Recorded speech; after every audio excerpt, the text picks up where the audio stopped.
They see my disability, I see my ability.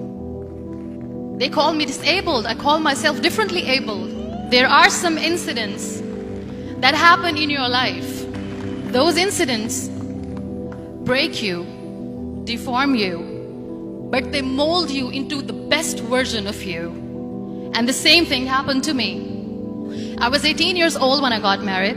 My father wanted me to get married. And all I said was, if that makes you happy, I'll say yes. And of course, it was never a happy marriage. Just about after 2 years of getting married, I met a car accident. Somehow my husband fell asleep and the car fell in the ditch. He managed to jump out, saved himself. I'm happy for him. But I stayed inside the car and I sustained a lot of injuries. The list is a bit long, don't get scared. The wrist was fractured. Shoulder bone and collarbone were fractured. My whole rib cage got fractured. And because of the rib cage injury, lungs and liver were badly injured. I couldn't breathe. I lost urinary bowel control. That's why I have to wear the bag wherever I go. 3 vertebrae of my backbone were completely crushed. And I got paralyzed for the rest of my life. I finally ended up in a hospital where I stayed for 2.5 months. I underwent multiple surgeries. One day, doctor came to me and he said, well, I heard that you wanted to be an artist, but you ended up being a housewife. I have a bad news for you. You won't be able to paint again because your wrist and your arm are so deformed, you won't be able to hold a pen again. Next day, doctor came to me and said, your spine injury is so bad, you won't be able to walk again. Because of your spine injury and the fixation that you have in your back, you won't be able to give birth to a child again. That day, I was devastated. I asked my mother, why me?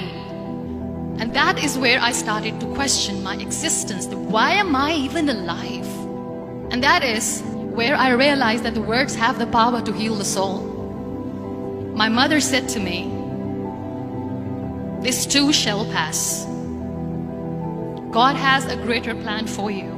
I don't know what it is, but He surely has. And in all that distress and grief, somehow or the other, those words were so magical that they kept me going.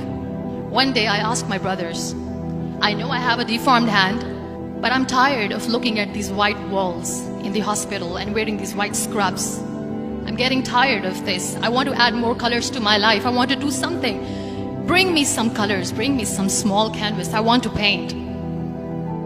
So the very first painting I made was on my deathbed, where I painted for the very first time. It was not just an art piece or just my passion. It was my therapy. And then I was discharged and I went back home. And I went back home and I realized that I have developed a lot of pressure ulcers on my back and on my hip bone. I was unable to sit. There were a lot of infections in my body, a lot of allergies. So doctors wanted me to lie down on the bed straight.